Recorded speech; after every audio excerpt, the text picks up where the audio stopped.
name is Shelley Rubin. I'm chair of the board of A Blade of Grass. For those of you that don't know A Blade of Grass, we are a new nonprofit, the first of its kind, solely dedicated to nurturing socially engaged art. We make grants to both organizations and individual artists, and also create learning opportunities like this one tonight. Again, in case this is the first time you're here, you're on the 8th floor. It's a private event and exhibition space created by my husband and myself. Donald is not here. To promote cultural and philanthropic initiatives. You are in a space now with an exhibition, a wonderful exhibition around you called Waiting for the Idols to Fall, which considers how in the current transition period, Cuban artists are representing themselves, lo cubano, in new ways beyond the old icons of the map of Cuba, or Che, or Jose Marti, or symbols of Afro-Cuban religion and such things. Tonight, however, we're not talking about Cuban art, although it's very wonderful. We're here to hear a discussion about PlaNYC between artist Mary Miss and attorney Jack Osborne. The exploration will be moderated by Deborah Fisher, Executive Director of A Blade of Grass. After the program, please stick around and talk, drink some more wine, and enjoy the exhibition. And when you have a chance, this is my plug, take a walk down the street to the Rubin Museum of Art, which is on 17th between 6 and 7, and take a look in there. Donald and I believe so strongly that art is a really important part of everybody's life that we turn 17th Street into a place that you can enjoy it no matter where you are. Thank you. Thank you, Shelley. Great crowd tonight. Thanks for being here. My name is Deborah Fisher. I am the Executive Director of A Blade of Grass, and I want to welcome you to a new series that we're doing called Parallel Fields. A Blade of Grass, as Shelley said, nurtures socially engaged art with innovative grants and with learning opportunities that explore how artists are working directly with communities to enact social change. Tonight's program is going to be all about that, looking at the intersection of art and everyday life in terms of the city. And we have two very thoughtful guests that are working very directly with the city. Mary Miss is an artist who has reshaped the boundaries between sculpture, architecture, landscape design, and installation art by articulating a vision of the public sphere where it's possible for an artist to address the issues of our time. Social, cultural, and environmental sustainability are the focus of her installations. They allow the visitor to become aware of history, ecology, or aspects of the site that have gone unnoticed. Mary Miss is currently developing an amazing endeavor called Broadway 1000 Steps. It's a very large project. The goal is to transform Broadway into a new green corridor of New York City. And she's recently completed a project for the Indianapolis Museum of Art that focuses on a 6-mile stretch of the White River. She's one of 4 artists presenting concepts for envisioning the future of Long Island City as part of the exhibition Civic Action, a vision for Long Island City that was a collaboration between the Noguchi Museum and Socrates Sculpture Park. And she has received grants from the NEA, NOAA, and the National Science Foundation. Jack Osborne founded John E. Osborne PC, a 15-lawyer firm that concentrates on complex construction, environmental, real estate law, and litigation in 1992.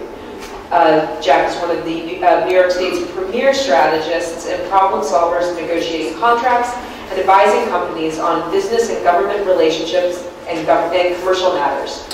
He's represented owners on multi-$100-million projects, which are among the highest profile and largest in the metropolitan area. Prior to entering private law practice, he served 2 sessions as a legislative assistant to the New York State Senate and as the Deputy General Counsel to the New York City Comptroller. John Osborne, PC, assisted the Mayor's Office of Sustainability in preparing legislation and regulations relating to energy conservation and brownfield cleanups, and members of this firm have testified before the Borough President of Brooklyn on climate change and testified in front of City Council on the energy initiatives contained in PlaNYC that relate to benchmarking, energy audits, and retro-commissioning. This firm provides pro bono legal services to the Brooklyn Greenway Initiative. So, in this discussion, we are going to be using PlaNYC as a point of departure because both of our speakers tonight are thinking about PlaNYC in very concrete terms. And we're going to wind up being able to talk about how we as citizens relate to our infrastructure, the active role that we play as citizens in shaping our city's physical future, and perhaps most importantly to a blade of grass, this notion of engagement. What does it mean, and what can artists and art do to promote it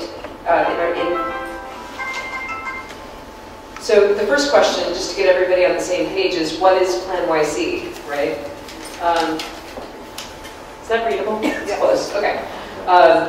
To ground us, I want to just give a very, very brief overview. PlaNYC is a broad set of infrastructure initiatives proposed by the Bloomberg administration in 2007 that marries growth, economic sustainability, and a response to climate change and other environmental issues in a plan that is fairly visionary and holistic.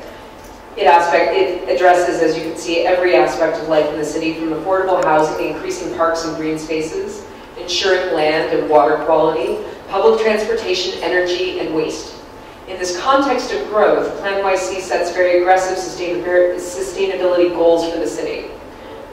You can already see a number of PlaNYC initiatives, such as the Million Trees NYC initiative. Half of those trees, 500,000, have been planted. There's a massive shift to hybrid cabs that is now part of our everyday lives for those of us who speak get tired. And there are also a substantial amount of new affordable housing units that have been built in many neighborhoods, including my own, in Bed-Stuy and Brooklyn. These early wins for PlaNYC are really fantastic, but there are also aspects of PlaNYC that have been unpopular or controversial, such as the introduction of a congestion pricing zone in Manhattan, which failed to be adopted by state government. So, let's talk about our city and sustainability. I'm going to turn it over to Jack. Thank you, Deb. Shelley, it's an honor to be here. And first of all, you might wonder, how did I end up here? Well, unsolicitedly, I started talking about PlaNYC in the middle of a lunch that Shelley and Deb and I had back in November. And I didn't know that they were probably baiting me to keep talking about that. So I grew up in a culture of thinking I was going to run for public office and do some great things with the environment, and I decided not to do that. I decided to do things in the private sector, but I served as Deputy General Counsel to the City Controller for 3 years when I first got out of law school.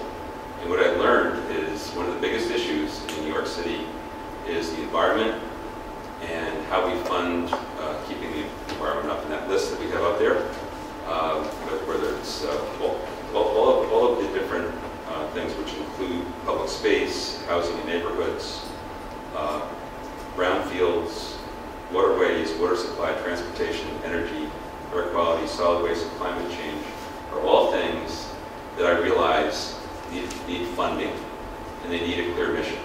So what PlaNYC really provided is a really clear definition. Now, how many people, just by show of hands, how many people have read PlaNYC? Okay, how many people have read it from cover to cover? You're lying. No, actually, I have two. I read it this week. People say get a life, you know. But the other book, how many of you have read The Power Broker by Robert Caro? Okay, so I wrote a major piece on how New York City funds its infrastructure back in 1975. And part of that research was to read Robert Caro's book, and that's a real long book. I brought it with me. It's this big book sitting right here. It's phenomenal. I don't think I've ever read a book that long since then. But what it does is it provides a blueprint, and that one, for those of you who have read it closely, it's not all positive, right? It says some terrible things about Robert Moses. It's probably pretty truthful. But he knew how to get things done. So when Dan Doctoroff became the deputy mayor in charge of economic development under Bloomberg, when Bloomberg first took office, he set out to provide a vision for the waterfront, and that sort of morphed into PlaNYC. And in 2007, in April, it was released. So what I set out to do was I was really enthusiastic when I sort of read it cover to cover, and I was really thought this is a great blueprint. Can any of this happen? Because the biggest thing I think in New York City is making things actually happen. So the first one that I got really involved was there's an initiative related to energy savings and how we're going to take our biggest buildings in New York City and make them more energy efficient. There's a lot of things in the city, such as that the tenant spaces in commercial buildings are not separately metered. So that means the tenants don't care. They're going to charge a lot of money to factor for their energy costs.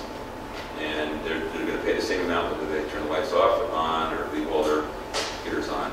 And so the first thing that PlaNYC says is we're going to separately meter tenant space and commercial tenants. So the top 16,000 buildings, the big 16,000 buildings, now are required to have that. They're also required under legislation passed in 2009. Remember, PlaNYC is April of 2007. So it really took less than 2 years, or about 2 years, to get this passed. And what it does is, on the energy side, it says you must separately meter, you must retro-commission your equipment, you must do benchmarking. Now, benchmarking sounds like a very simple thing. What it is looking at your Con Ed bill and putting it into a spreadsheet. You know that most commercial tenants and landlords don't have a very good grip on what usage they have in their buildings. So that was one of the big initiatives. Now it's required by law that you file with the city what energy you've used each year. And you do energy audits periodically, you do retro commissions. And you also have to do lighting replacements for that same energy. So these are all required by law. So part of the discussion we're going to have, when we actually had when we were rehearsing this on the phone, to some degree, and brainstorming on the phone, was how do you get the public to buy into these things? And I urge you that what you're going to hear tonight is the key. It's educating people, making it interesting so they listen and they watch and they see what's going on. So that's the one initiative I started working. I worked with the mayor's office on the legislation and essentially served as somewhat of a lobbyist for getting that passed. And it did pass. We testified in front of the city council in favor, but a lot of real estate was against it, but it did pass. The other one is the greenways. How many people have heard about greenways? Okay, so another fantastic initiative. But think about this. If you were to cut a path through Brooklyn, all of Brooklyn, would that be easy to do? Isn't there a lot of private property in the way? Isn't there a lot of insurance issues and liability issues and all that? But PlaNYC says that's what we're going to do. It has a map of that, which we're going to show you at the end of this sector. But that happened, and what we are doing, our firm is pro bono counsel for the Brooklyn Greenway Initiative, and we are negotiating with all the adjacent property owners where there's water running off into their properties or insurance issues or slipping and falling, and it's really happening. And I really commend the Bloomberg administration for hanging in there and making it happen. It's not easy, it's not done, but it's going to happen. The other big one that I thought never happened, because it needs state legislation, is in the report, in the PlaNYC, it says we're going to create our own hazardous waste cleanup program. The state has one, it doesn't get high grades. So what we did, what the city did, is hired away Dan Walsh from the state EDC and put him in charge of that agency. And now the Office of Environmental Remediation is set up. It's been set up in 2008. We actually helped to do the regulations, or to critique the regulations on that, so it makes it user-friendly for developers. So those are just a couple of things. I think a couple of stats, just to wrap up my part of my initial remarks, is do you know that the city, by the year 2030, is going to gain 1 million people in population? We got up to 8 million before the 70s, and then we dropped 1 million in the 1970s, down to 7 million. We're now back up to 8 already, 8.2, and we're going to get to 9 by 2030. The other thing is, did you know that New York City is the only urban center that has gained back all the jobs that they lost during the recession? Only urban center. We're doing so phenomenally well. We've actually gained jobs in sectors. So if we lost some financial services jobs, we've gained back in other areas. It's been the area for the arts, for technology, for many, many good universities, medical centers. And New York has really been healthy and is supporting these initiatives. The other thing to keep in mind is the Bloomberg administration has the biggest expenditure in infrastructure of any administration ever. They spent a phenomenal amount of money. It's $59.8 million for surfacing roadways, something that sort of infrastructure-y things that you don't think will get done. Under the Bloomberg administration, the city's invested $89 billion in capital investments from fiscal year 2002 to fiscal year 2012. So if there's any mystery about how it is we're carrying out the PlaNYC, that is a very large clue that even in a recession, the Bloomberg administration has kept with it. So as I said, I think PlaNYC expresses a clear vision. It's now up to stakeholders to educate the public. It's up to people in this room, hopefully Mary and myself and Shelley and Deb will get out there and educate more and more people every day. So I'm very excited to know more about the Mary Mrs. initiative embarking on Broadway 1,000 Steps. So at this point, I guess we'll turn it over to Do you want to look at your slides really quick? Oh, I didn't do that. Sorry, thank you. So this is the Brooklyn Greenway Initiative path. For those of you who know Brooklyn well, this is a daunting task, getting through every neighborhood and convincing people that they need to allow easements on their property, allow runoff. I mean, think about this. You get the easement, but then what if there's a different pitch of the way the water runs? You might get on the property. What if somebody slips and falls? You may get sued. I mean, it's all these legal issues that are very daunting. So that's the city's water supply. We have such a fabulous water supply system. So one of the mayors, this is somewhat humorous, it goes along with the soda can probably, but he wants to use less water bottles because the water bottles don't get recycled. Only 17% of water bottles get recycled. So we should just use our water, which is in some cases better than what we get in the bottles. So this is the water system. It comes from upstate. The city spends literally billions of dollars protecting the watershed, and we get water from up by Croton and way up in the Catskill and Delaware watersheds. So that's a phenomenal resource. We are spending so much money. We have the third water tunnel, which will be opening within the next number of years, and it's fabulous infrastructure. We're spending it. We're going to have that online next. And then we have the 7 extension, the 7 train extension, and that is another huge expenditure of capital funds. It's going to happen within the next year or so. It's going to be open, and it will go all the way down to the convention center. I think the impetus of Hudson Yards getting done on the west side was that we're going to have a train that goes there. And then we have also East Side Access, which is going to connect Penn Station with Grand Central. And we have, hopefully, one day, the 2nd Avenue subway. One day. For those of you who live on the east side, you know what I'm talking about.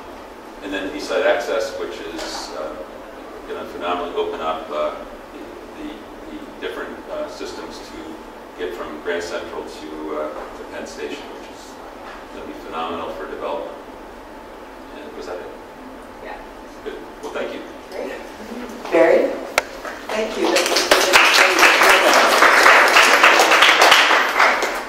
So a few years ago, I started to think about how you could convince cities that artists had something to offer, artists, visual thinkers, and I came up with a framework based on a couple of projects I've been working on called City as Living Laboratory, Sustainability Made Tangible Through the Arts. And the idea was that I would go into the office of the manager of sustainability in a city and say, look, we've got these great people who could be helping out, who could really communicate for you. People kind of looked at me and said, well, what do you mean? You know, how does this happen?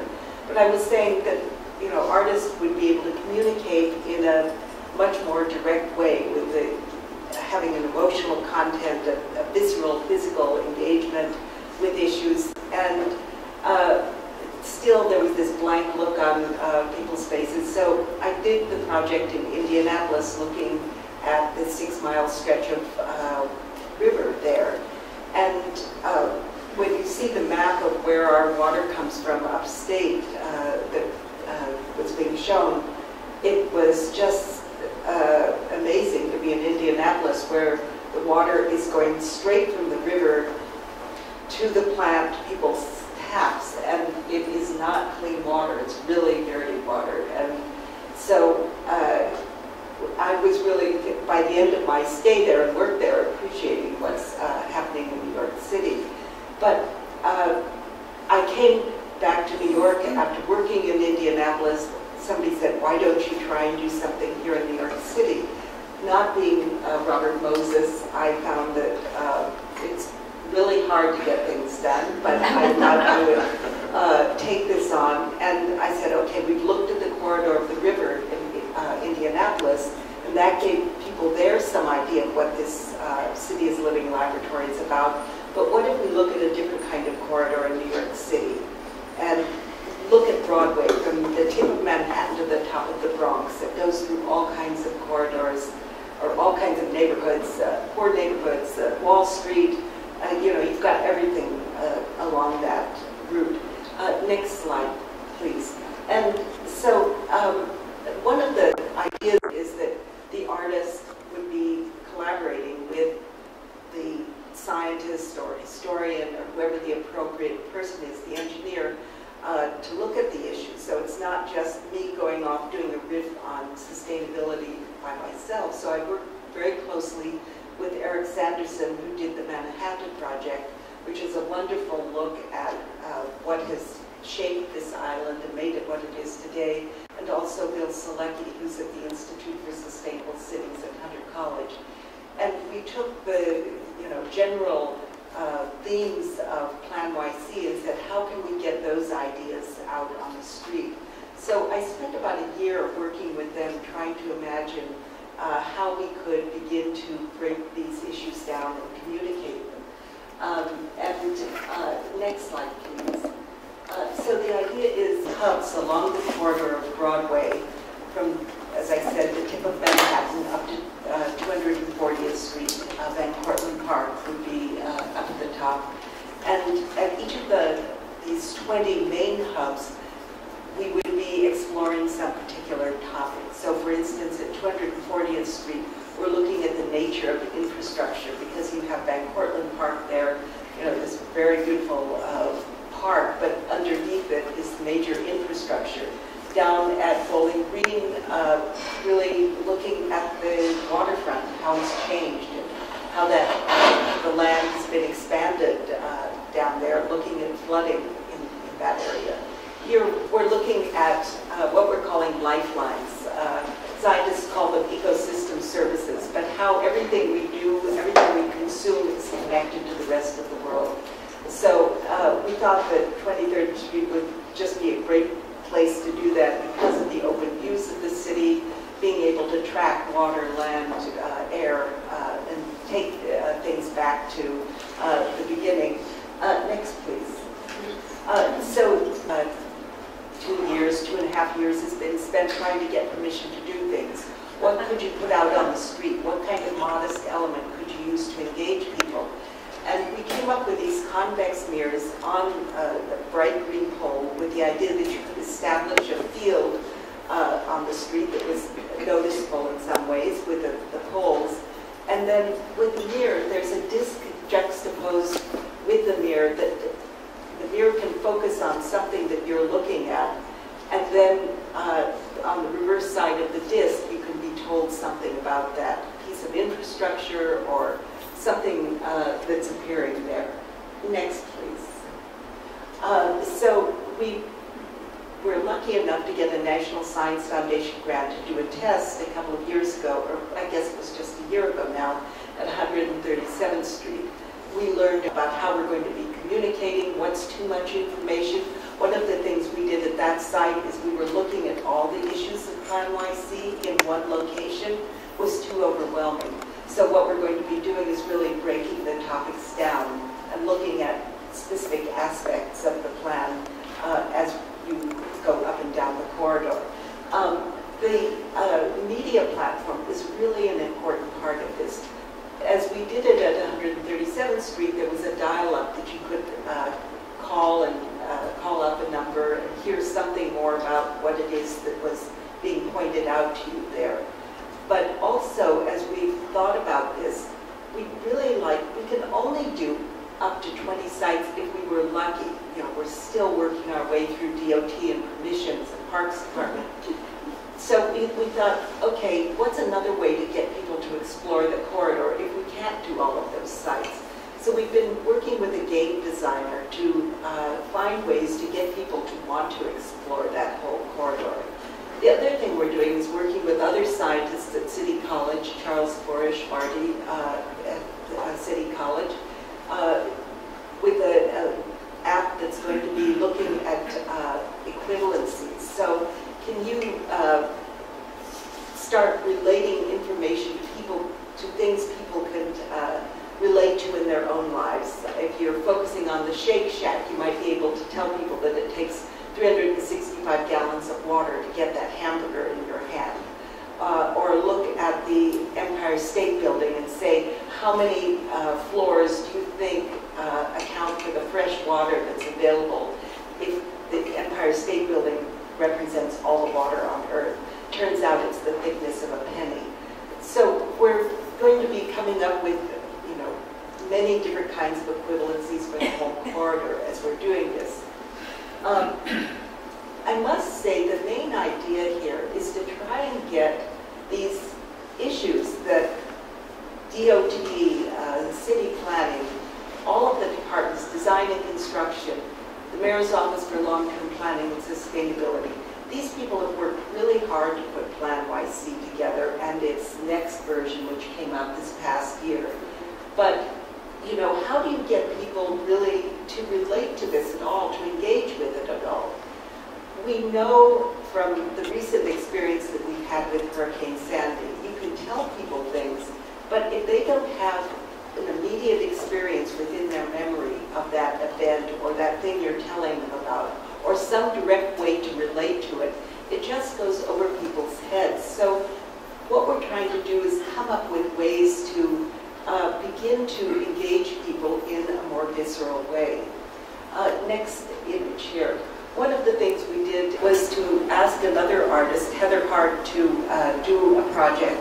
And she came in and said, let's do a recipe exchange. We had worked with students at City College, and they had surveyed the area and found out food access was a really important thing. So we said, okay, we'll provide a recipe of our own. If you, community member, will give us one of your recipes, you'll also get some Broadway Bling, which turned out to be really popular. It is our chief fundraising mechanism. But this turned out to be really an engaging way to get people interested in this issue. We collected 100 usable recipes up there. Next, please. And this just gives you an example. When we were doing this, people said, nobody's going to notice what you're doing on the streets. Well, we wanted to come up with something that would, just kind of grab people's attention. And when we've done our tests, that definitely happens. One of our critics came up to us and said, we really, this isn't working. I saw somebody putting on lipstick in your mirror. and I said, well, great, that gets them there, and then they begin to look around and see that message that's on the inside. So I thought that was pretty cool, actually. But the idea with this project is we're trying to do this. It's a temporary installation. We want to do it in the spring of 2014. But the idea is to start an incremental change along the corridor of Broadway, to have other artists, designers, architects, landscape architects incrementally change this corridor, doing new implementing new ideas about the city. The project that we did out on out in Long Island City with the Noguchi and Socrates was to look at that district and try and come up with it as being a test zone for new ideas. Because I'll tell you, if there's one thing the city doesn't want, it's testing new ideas out on the street. They want something that's proven to be okay. And safe, and every other concern, insurance problem that they're aware of and thinking about.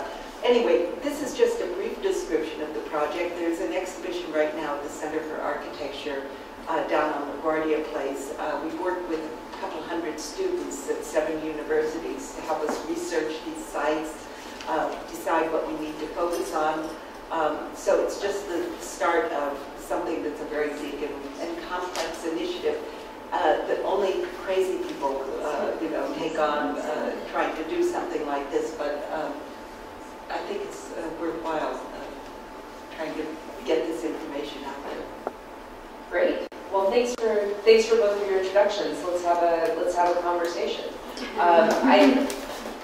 One of the things that really strikes me about both of your introductions is the way that PlaNYC is a rather top-down, kind of approach, right? There's a lot of permissions and rules, and a lot of what you worked on, Jack, was regulations, right? Another thing that is true about PlaNYC is that it was conceived without a whole lot of community support, right? Or with a whole lot of community participation, right? So let's start with that idea. Does the top-down nature of PlaNYC make it more difficult to engage with? Well, I think what we have here is it's hard to, as somebody said, it's hard to get things done in the city. Yeah. We're all said it in a different way. Yeah. But I think what really happened is the team looked at, let's see, 07, so the Bloomberg administration started January 1st of 2002, right? So that took 5 years to study it. And the study brought in some of the highest caliber people in the whole country. A guy named Rick Agrawala, anybody know him? He was the original mayor's office of sustainability, and studied things and was very careful on how they wrote it, and what they wrote, that what they had in there was factually correct. Now, you may not agree with everything in there, but I think that the top-down thing is they did reach out for stakeholders. They reached out for hospitals, universities, citizens, got some input. Once they got the input, they decided what input they were going to implement. Yeah. So it's sort of interesting.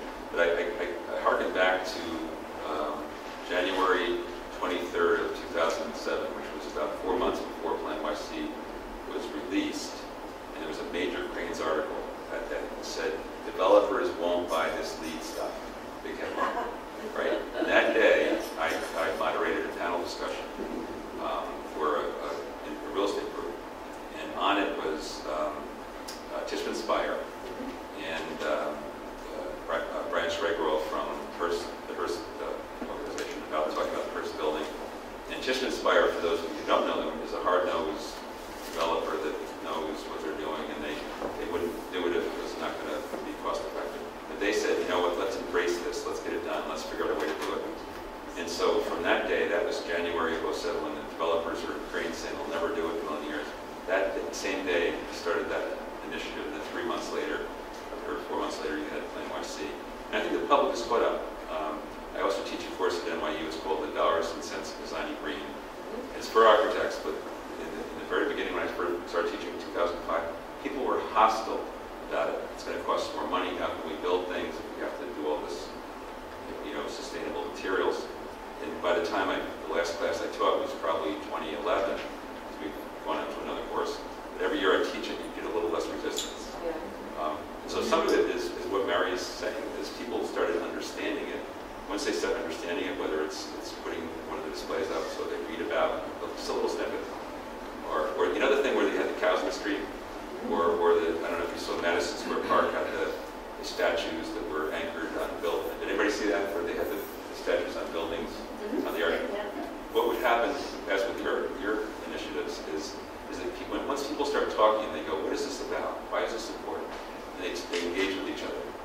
So I think that even though you start out with a top-down thing, and you put it out there, people sort of get their own translation of why it should work and why it's important to them. If you didn't put it out so it's accessible, because reading that 200-page document is not going to happen for most people. Yeah. In single space, it's very small print. But if you look at the display and you look at the different features, I think that's the way it's working. And I would assure you that the public opinion about PlaNYC is very positive. I think in the beginning they probably said this is a top-down thing, and those people who were critical of Bloomberg probably were saying, we're not going to deal with these bike lanes, we're not going to deal with closing roadways. So what do you think? I don't know that I'm as optimistic as you are that people are embracing it or understanding it. I think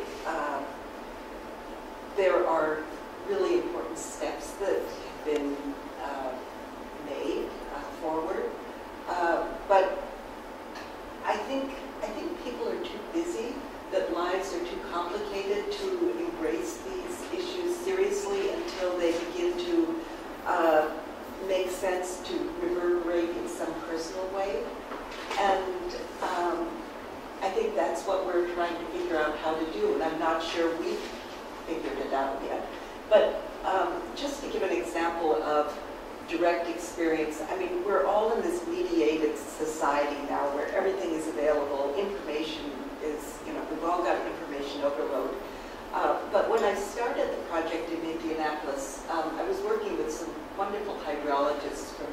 USGS, U.S. Geological Survey. And they said, here's this disc, Mary, and look at this disc and you'll understand everything you need to know about the river. And it's kind of like reading PlaNYC. I'm yawning, I'm kind of bored, it's not that interesting. And then a short time after that, I went out with this Maine hydrologist, and we were walking around along the edge of the river. And he'd say, here's where the water's coming through filtering through the embankment of the river and going into the groundwater. Here's where the levee starts. Here's where the fish hatchery is.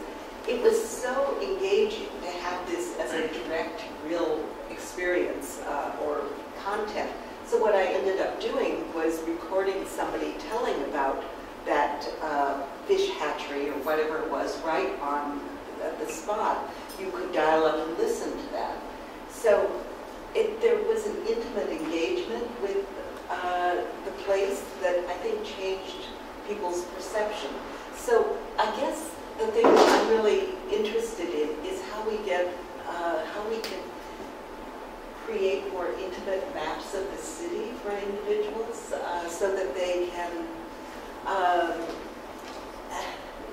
take this information in a serious way. So it's not just, oh, I should have recycled, I shouldn't be buying this water bottle, but really changing behavior. It's such a big step from saying, oh yeah, I really think PlaNYC is a good thing, to changing behavior. I guess that's what I'm thinking. I think that there's a big controversy about whether we can develop on our waterfronts now after the superstorm.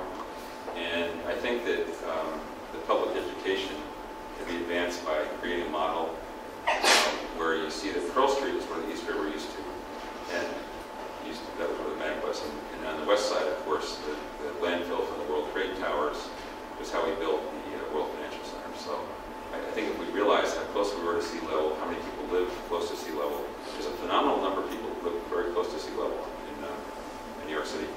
But not to say that we can't build intelligently on the waterfront, because there's an article that came out in December that Dan Doctorow wrote about, of course he helped write PlaNYC, so we can't take this totally to that. But what he said in it is, if we didn't have PlaNYC implemented to a degree, the superstorm would have hurt us much worse. So I think to make that real to the public, though, that's a lot of scientific calculations. The temperature will go up a certain amount over the next 20 years, and the sea level will climb. But if we look at Lower Manhattan, it's not a good picture going forward, because we're really close to sea level, and we actually took waterfront property, actually rivers, and filled them in and took back land. So I think if people realize that, they would sort of learn more about what we should develop, and there may not be as much public resistance from the public at large about trying to be more intelligent about building on waterfront. It was really interesting because I've been looking at maps for the Bowling Green hub of the flood, and we were going to be doing studies how we would point out the flood line that was the surge line that was expected. If you follow the map, you can mark it out pretty clearly. Well, then the storm comes along, and we're walking. My husband and I are walking down in that neighborhood, and you see all this chips, wood chips, plastic bottles, all this junk that's washed up in the storm. And guess what? It's right on that line. But this abstract map that, okay, I'm in the flood zone, this map says, or, it was so different to see that. And then just to take that a little further, I did a project a few years ago in Boulder, Colorado, which surprisingly is a very high hazard flood zone because it's the mouth of a canyon. And we put 300 blue dots up to mark the flood level, the predicted flood level. First of all, it was interesting because the people who had been studying flooding and who had done the maps really didn't realize what the actual level would be. They knew the numbers, but when you see that straight line marked out, it's much different. Anyway, several people have seen this and have asked me to do the project down on Water Street.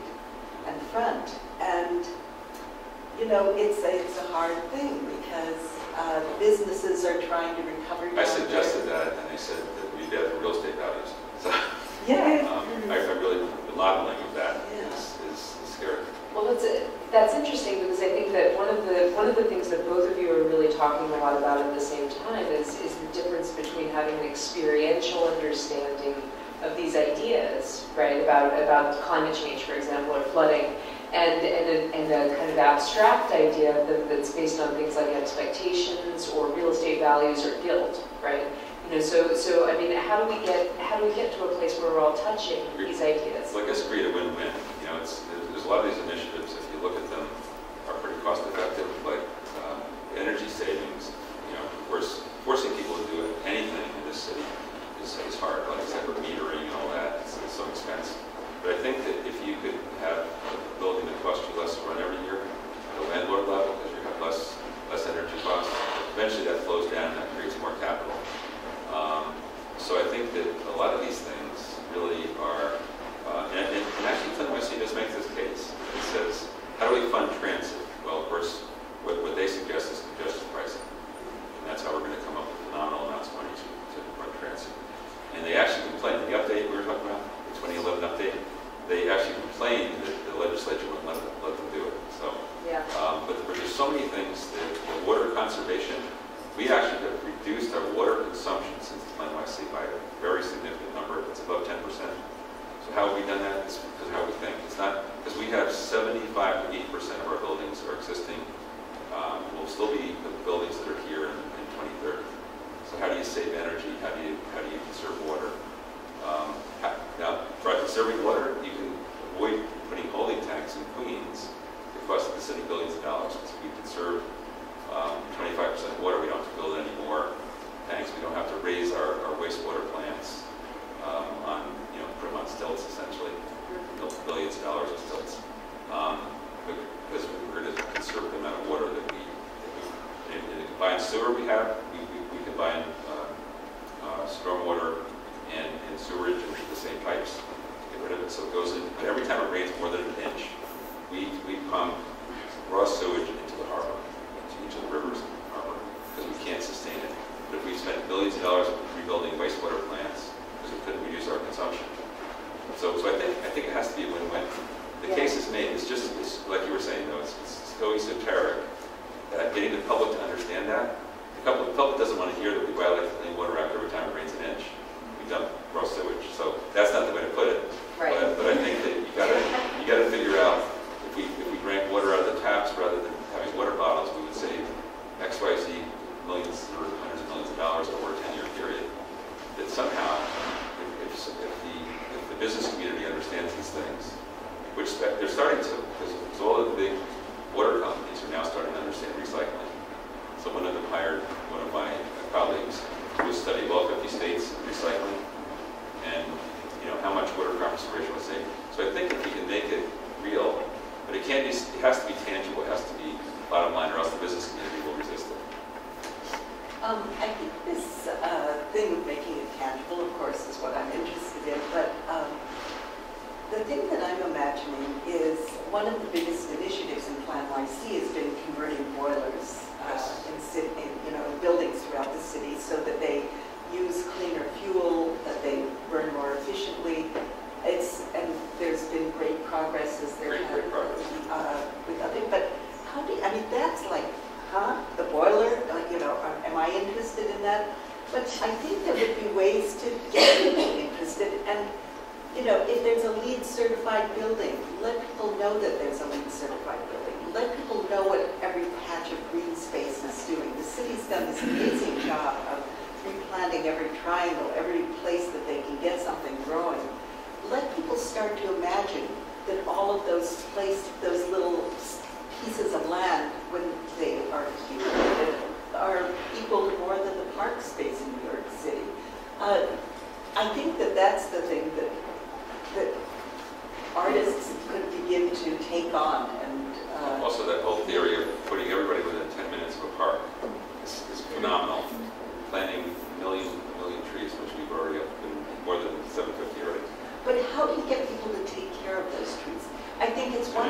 plant 500,000 trees, but how do you get people to understand what's happening to the water, to the air, and make sure that they're going to go out and keep that tree alive?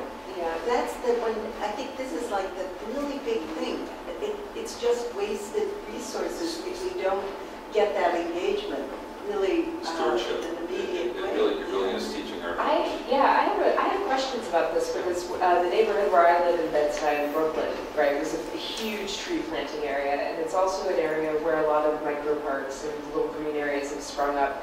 And this question of stewardship winds up being really, really important because Bed-Stuy has a long history of being a very block-by-block proposition, right? I live on this block where the level of home ownership and stewardship and taking care of things is incredibly high, right? So every single tree that was planted on my block is watered, mulched, you know, and just generally taken care of, right? But on my train walk to the train, you know, I see a lot of trees that have literally fallen over, you know, because they never took, you know. So I guess I'm wondering, you know, does the city have a specific plan for creating this kind of stewardship, activating each of these spaces? What's the vision for that?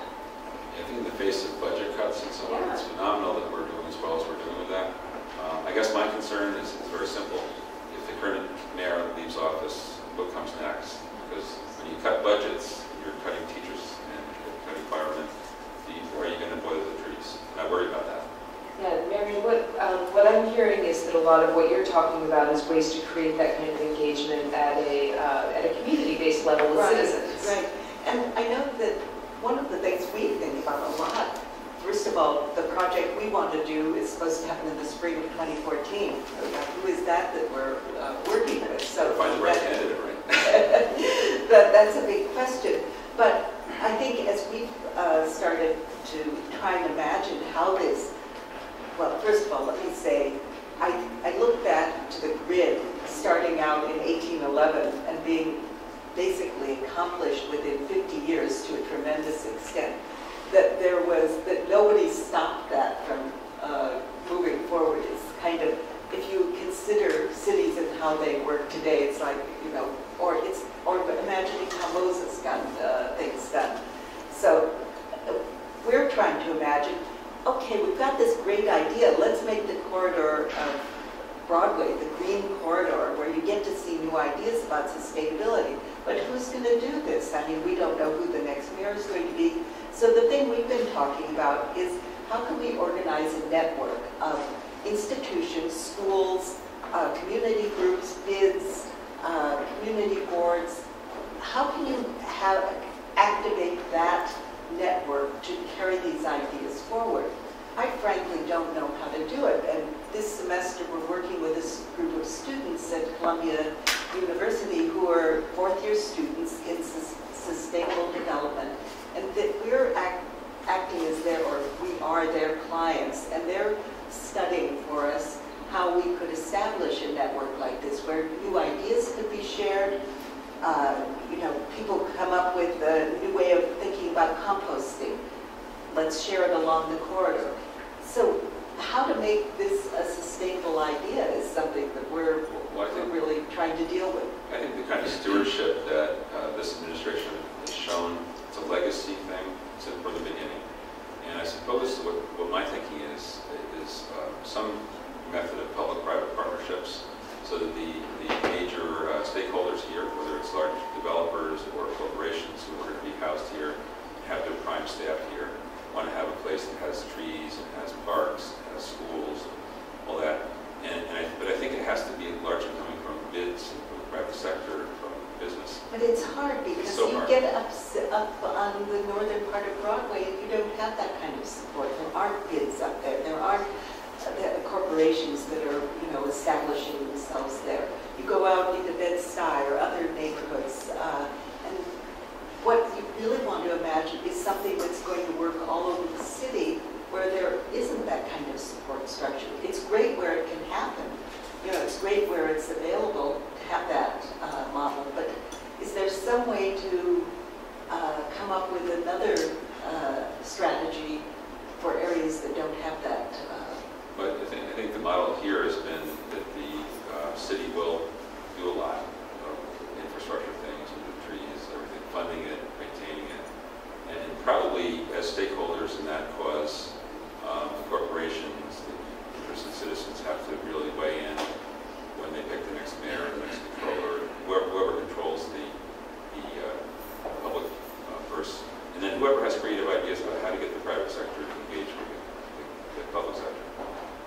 And somehow, maybe it gets back to our top-down thing. Yeah. Because a lot of early on, of course, since Bloomberg was, I guess, a Republican when he started running for office, there was a lot of resistance to Bloomberg in general. And little by little by little, if you remember all the smoking ban, remember that?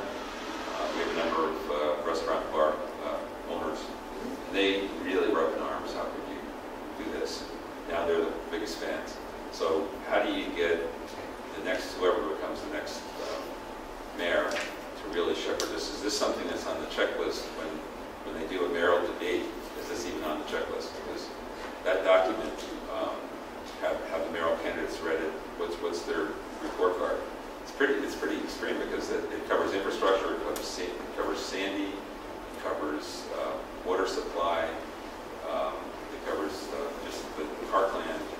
It basically, the thing that's interesting about the plan is that it covers every single thing that we touch every day. You know, everything. So maybe we should have report cards on each of the candidates for, I'm only partially kidding.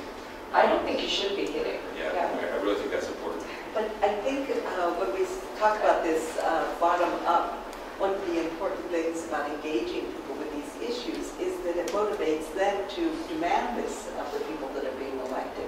And it motivates them to say, okay, this is how we want to spend our money. You know, as a city, we think it's worthwhile.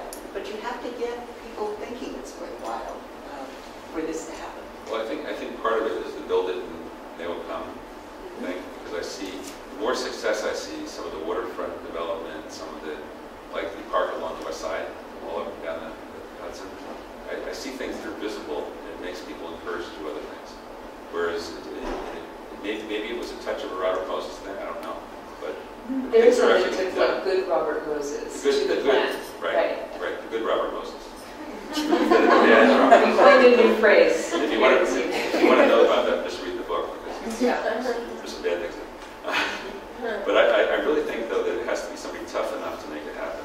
And I suppose, now think about this, the constituencies that the Bloomberg administration had to worry about, which would do with large real estate industry, you could have unions, you could have to do all these folks.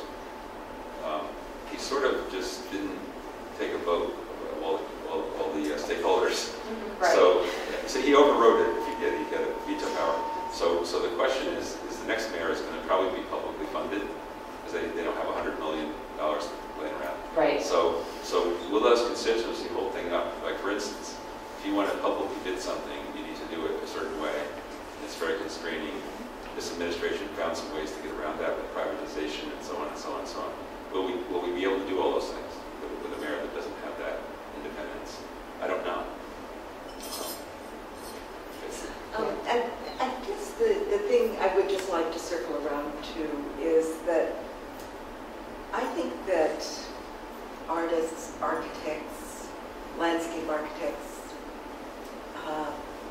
people who are interested in the public realm are just an amazing resource for communicating these ideas. And I think cities, as inspired as this mayor is, I think cities still have to realize what a resource they have at hand in communicating these ideas. And I think we as practitioners need to realize what power we have, what we're capable of.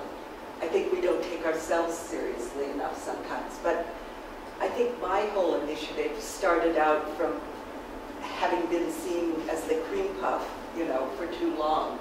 The cream that can be, pushed aside. Every budget that gets scrapped or tightened up, the art is the first thing to go. And I don't think it's, I think we are the infrastructure. We can be